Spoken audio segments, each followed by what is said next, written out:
Very cool. All Very right. cool. Oh, we've got Kinan on Devourer Oath. Yep. Okay. Now, Very nice pick for the day. I agree. Yeah. Like this deck is so explosive. The Oath into the Devourer combo. You have the flings in there. You can tinker into it. It's got so many different ways to get there. Yep. Um, Yep. so I explained the Devourer combo before, but I'll explain it again right now. The Please do. the Devourer, Phyrexian Devourer, is a 6 mana 1/1, which sounds very underwhelming. Pathetic. But if its power is 7 or greater, you have to bury it. So you can tap 0 and remove the top card of your library from the game, Hmm. and it gains plus X 1/1 counters. Yes. Or sorry, plus X 1/1 counters. So yeah, you will remove the top card. Let's say it's a fling, it'll get two 1/1 counters on it. When it finally hits 7, after you do it a couple of times, you'll have a trigger on the stack that says bury it. Right. But what you continue to do in response to the trigger is remove the top card of your library. Exactly. And then eventually, when it gets to be like 30 or something, you just fling it at them. Yep. Or you sack it to Altar of Dimension, mill out their deck if it gets to like 60. Yeah. And it does get to 60 very easily. You see a couple like the Tinkers that you can remove, like the defense grids get removed, and those are so great in the main here. Yeah. And every other Devourer you hit is amazing. I was going to say it's really the Devourers themselves that pump up the other Devourers because Yeah. actually looking at this list, slightly unusual to see such an all-in Mox Diamond, Lotus Petal. Yeah. This is a very all-in low-slung list that is just looking to get out super fast, super quickly, and do the thing. So, Yeah, I so think he's looking to just go like turn one Ancient Tomb defense grid. Now you can't stop me, kill right, you. right, or maybe even just land Mox Diamond defense grid, that type of thing. Yep. This is a very all-in. I would even go so far as to say that this is like a turbo Devourer Yeah. brew. I mean, Um, you can kill them on turn 2 with this. oh, big time. Yeah, And the threat is live, especially with Tinker and all these soul lands and everything. imagine casting Oath of Druids and they think you're on Terravor. Right. Oh. Yep. Yeah. Okay. Oh yeah. I like you love to see it. Yep. I love fast combo decks. So Yeah, the booth telling us.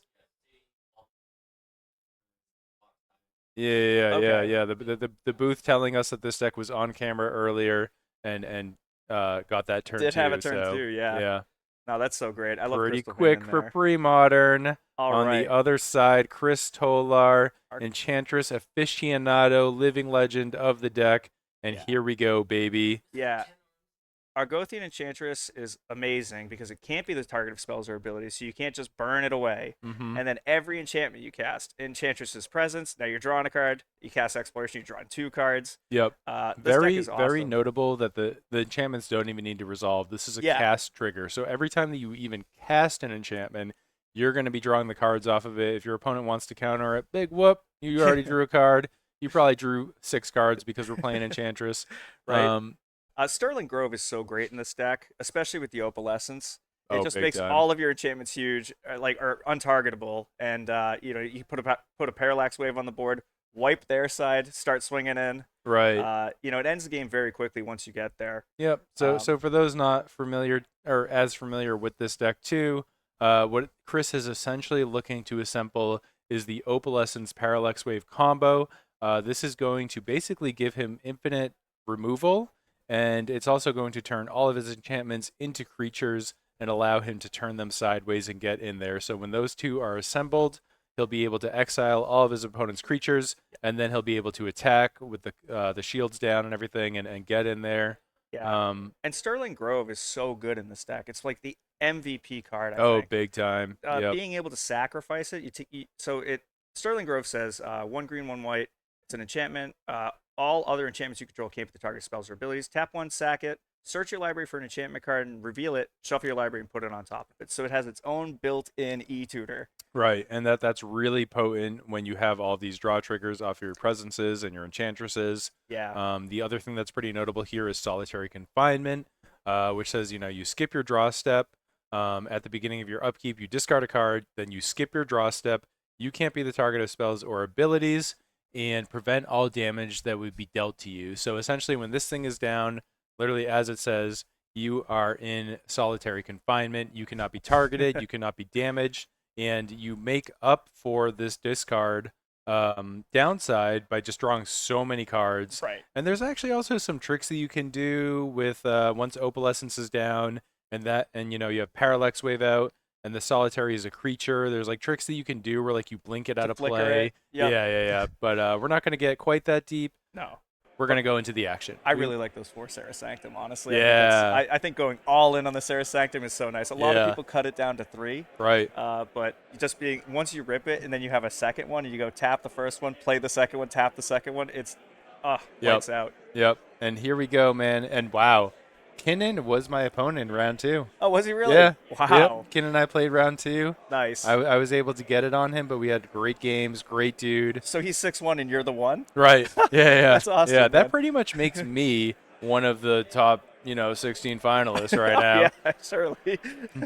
I love that. No, that's great. Yeah, but great dude out of Madison, was just super stoked to be here. Yeah. One of his first Premodern tournaments, essentially. He's pretty new to the format. Yep. He hasn't even played the deck before today. Oh, really? So he's just like, he's just crushing yeah, it at that. he's playing out of his mind, just comboing back and forth, and I think that this is going to be really exciting. This match seems, honestly, I'm a little scared for Chris in this match because when he sticks in Argothian, he drops the Oath of Druids on the other side and then starts flipping into the Devourer, and it's like, ooh, you got to have that solitary confinement up at some point. Big time. Yep. And Kinan has a stacked hand right now. Yeah. A bunch of soul lands.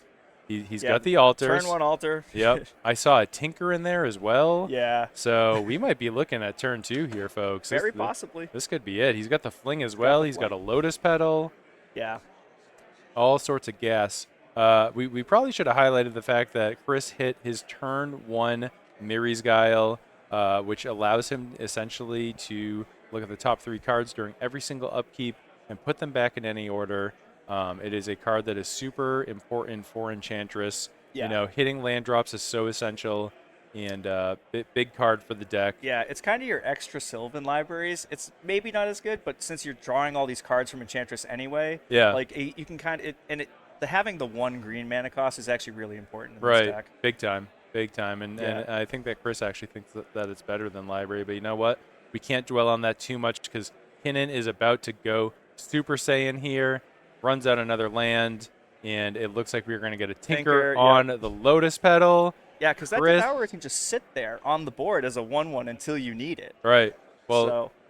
Yeah, but I mean. Oh, but yeah, he has the Dementia, so it's like. Yeah, exactly. Altars on the battlefield, turn 2 Tinker, and Chris, of course, is going to make him play it out, get a little bit of intel on the deck, but I can't imagine that there is going to be any way that he's going to be able to respond to this, because even if he were to have a Swords to Plowshares, even if he casted it targeting this Devourer, Kinan would just keep responding to the swords and just keep exiling cards, responding to the Devourer trigger and exiling cards, and I think that we are going to see a swift victory here for Kinan, milling his opponent out in this game. And look at there, Chris going to work on that pad already, getting as much intel and as much info as possible. Yeah, he's writing down the Druids. He's writing it down. Like, okay. Yep. I know you're a clever game, you rogue. Yep. And here, of course, like Trent was saying, this Devourer is well over the limit for its allowed power, but he's just continuing to respond to the triggers, and he's just going to keep on putting counters on it, and before he has to sacrifice it, he's going to sacrifice it to Altar of Dementia and mill his opponent out. Yeah. It's such a dangerous and explosive combo. Honestly, the fact that he has the main deck defense grids, the soul lands, it's so like it's well protected too. Right. Yeah, I really like it. I like his build a lot. Me too. Man, I might go home and build this myself. Right. Not gonna lie. Here the players just doing a little counting on everything, making sure that they're on the same page with the number. But that's the hardest part. Like you're like, did I mess that up? It's like, all right, how much do I need to get to 60? Right. Oh, well, I guess 53. Yeah. All smiles though. Yeah. The combo continues. And like I said, Chris is just gonna get intel out of this. He's gonna know exactly what his opponent is up to. Yep. And he's going to be able to adjust his game plan accordingly going forward. It looks like Kinan has hit. Oh, nope, keeps on going. I think he's just going to go through it. Keeps on going. He's not fanning them out, making it look all pretty anymore. You know what's also really good, too, is Gaia's Blessing. That card is really good in this deck. Right. Yep. if you Yep. ever have to and you haven't seen it all game, you can kind of just mill yourself, put it all in your yard, shuffle it all back in, and go again. Right. Yep. Very cool. Yeah. Very cool. So wow, insanely Wow. explosive Yeah. start. That turn one or that turn two was pretty nutty. That's exactly what he did to me in game one when we played. It Oh, was really? wild. Yep. Oh, Yep.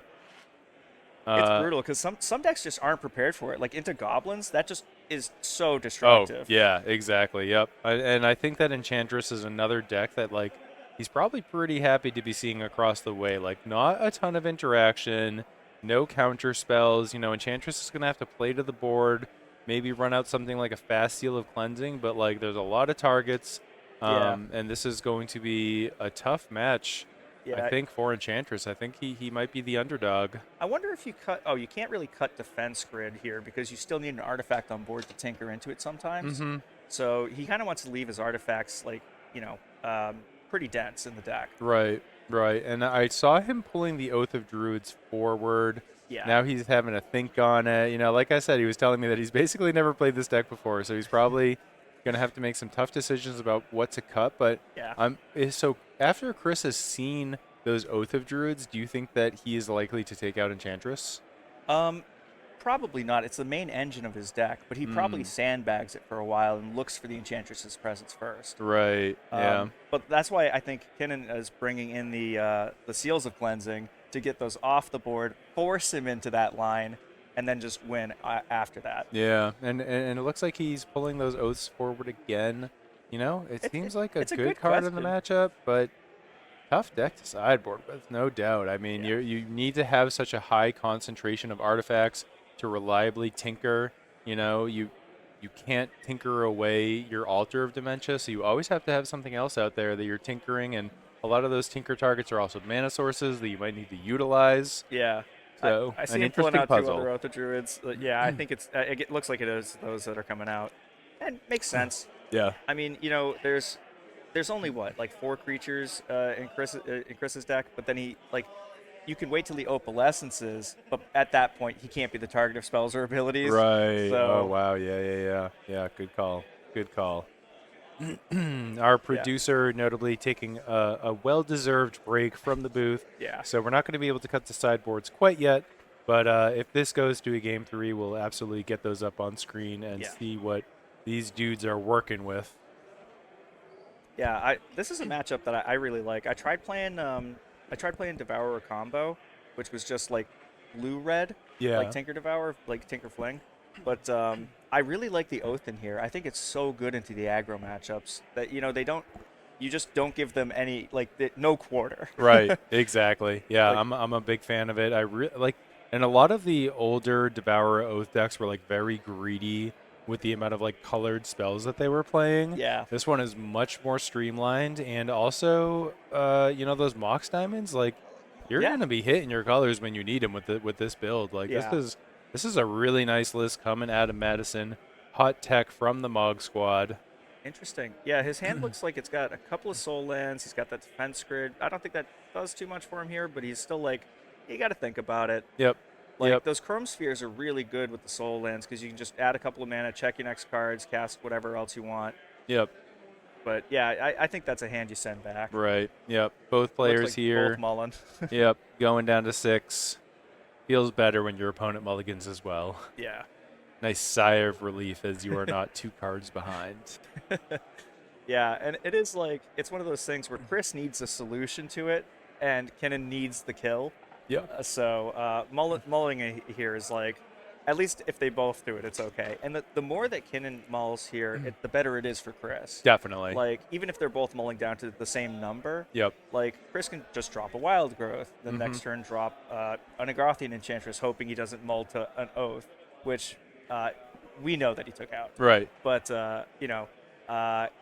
it's kind of an interesting matchup. Like the more that you mull, the worse it gets. Right. Yeah, the Devourer Oath deck kind of needs a lot of resources to do its thing. Yeah. And Enchantress is, it's able to get back its cards so quickly that the mulligans are not going to be quite as devastating for them. Yeah. So Chris here, keeping 6. I see the Sarah Sanctum. Yep, I see the Sanctum. I see, some Okay. stuff, some green-white cards. Kinan mulling to 5. Now, notably, Chris is on the play. He was on the play game 1, but I see the Argothian in his hand too, and I also see a solitary confinement. Right. Solitary Yeah, confinement is a really big card in this matchup, and I think that Kinnan's sideboarding strategy, bringing in Seal of Cleansing, is looking really good right now. I completely agree. I Yep. think it's like it might even be a game changer, because Game changer. What format are we playing, Trent? That's it. I don't Yeah, get that joke at Trent is all. Is so there a card called unplugged Game from New Changer? Magic that he does not understand the EDH joke that I am making right now. And so we're going to move on past it. Hopefully the chat enjoyed it. And we're going to see Kinan open up another fresh 7 cards, going down to 5. 5, yeah. You know what, though? He took game 1, so that always feels nice when you're mulling. He's got 2 Altars of Dementia in here, but he can probably get rid of that Chrome Sphere, and he needs the city for the blue. But he can also just use the Chrome Sphere for the blue, sending it out on turn 1 so you can play your Crystal Quarry without sacking it. Pretty good. Well, he does have an Ancient Tomb in there. Yeah, it's interesting though, because like maybe you don't want to commit to the board that fast, but like you can go turn 1, Crystal Quarry into the Chrome Chromatic Sphere, Sphere. and then it allows you to get rid of your colored source that you need. Do you know what I mean? Like, because now you just have it on board. So Sure. you can just send your City of Brass as your mull. Sure. But you do need to sack it as part of the cost for... Correct, but you're still holding 2 Altars of Dementia. So you can go next turn Altar of Dementia, sack Crystal Quarry, Right. Altar of Dementia, Yep. and then next turn you go Tinker 1 away into the wind. Right. Yep. Yeah. Good analysis from Trent. This is why we pay him the big bucks. I mean, like I said, I love the AKA Devourer combo, man. Yeah. Like, it's so cool. And Like- of course, by big bucks, I mean $0 and 0 cents. All we do is burn money in Duress Crew. Here we Oh, go. first turn Altar. Okay, I like it. Yeah, Yeah, his life dog. total doesn't really matter Right. anyway. That is so- one of the things that I wanted to highlight Yeah. is how good Ancient Tomb is in this matchup, because Chris is basically never going to, Yep. kill him with damage. Here we see a little sleight of hand as Chris shows him the Enchantress and says, nah, it's actually this. I don't know what you're talking about.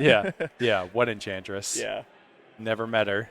He's got the Tinker in hand. Yeah, Yep. this is like he Yep. has to drop. I think he has to drop Solitary or like. Oh well, he also has the Aura of Silence here. So he can't. If he puts it on board, he cannot tinker away one of those Altar of Dimensions because you just blow up the other one in response. Yeah, that's a really good point. So Yeah, I'm actually interested in like what the line is here, because like, do you want to prevent your opponent from winning? Like you have a couple of ways to do it, and is it like Solitary Confinement's going to put you down on a lot of card advantage, and you're never going to get it back? And it's kind of way early in the game, and especially mulling. Now you're like already down a card. You've dropped 3 lands already. yeah, and he didn't play out the Enchantress Yeah. immediately. So I mean, if he had played the Enchantress, followed with the Solitary Confinement, Yeah. now he's going to be able to essentially ignore the downside of discarding during his upkeep and not drawing and all that type of stuff, because Right. he's going to be able to just get back up on cards. But because he did not do that, Yeah. this is going to be a tough play right here. Yeah, I think it's like because he's in the tank, because you have to like think about it and be like, well, if I put down the Enchantress, then I put down the Confinement, now I have to go pitch some other card, cast Sterling Grove, and you have to use it to tutor your Enchantress's presence. Enchantress's presence to the top, so you can get those cards back as you're casting, and just like kind of Right. hope you keep top decking things like Wild Growth and stuff like that. Right. I think the Confinement here is the right call. I think because- so too. It looks like the shields are up, right? And between this Sterling Grove and the Solitary Confinement, Kinan is not going to be able to destroy that Solitary. Now, notably, I was mistaken. If he casts Aura of Silence here, he loses the game, because next turn Kinan just goes tap one for City of Brass, tap 2 for the Chrome Sphere. Then he's got 3 artifacts on the board that Chris now has to deal with. Does then he can still tinker have one away. Chromatic Sphere in his hands? I couldn't quite tell. Yeah, I think so. Okay. Um, So here we see discard on upkeep, yep. no draw, and Chris still going all in on this game plan here. I mean, Yeah, there's not a lot of options, honestly. Like yeah, when you're staring down two Altus Dementia, you don't know he has a Tinker in hand, but you have to assume. right. Yep. And I mean, let's see. With solitary confinement, are you able to just not discard and sack it? Yes. Okay. So he can Okay. take a turn, but you don't get the draw.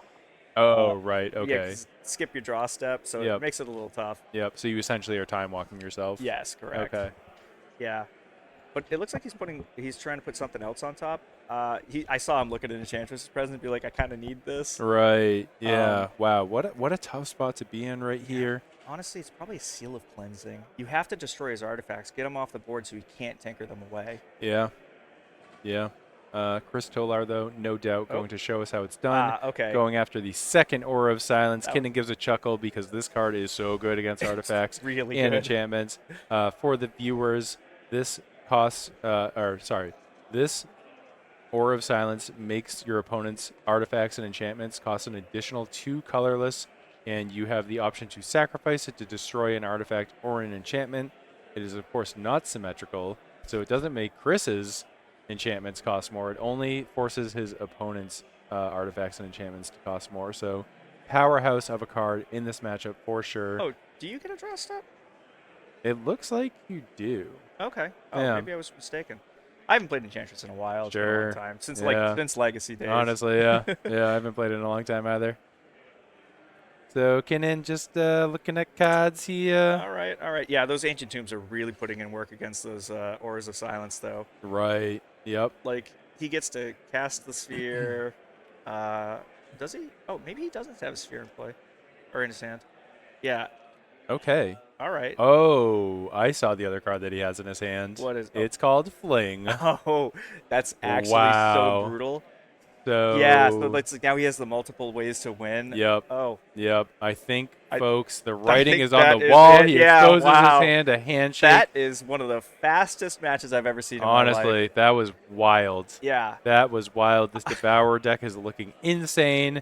Kinnan, in one of his first pre-modern events, looks like he is going on to the top 8. That's amazing. Wow. Yeah, the deck just has so many good matchups, it looks like, because he's got the main deck defense grids. Right. He's got the flings. He's got the Oaths. the oaths. Yeah, like it's good into aggro, good into control. It has an explosive combo that can kill you before you can set up, and it prevents you from like interacting with it. Yeah. That That's- was insane. That was amazing, honestly. Like, you love watching good combo decks, and like the player decisions too. They're like, it's always like, oh, are they gonna do this? Are they gonna do that? And then like you watch, and it's like they know something that I don't. Right. And like I'm Right. like, wow, every time. Yep. That's so cool.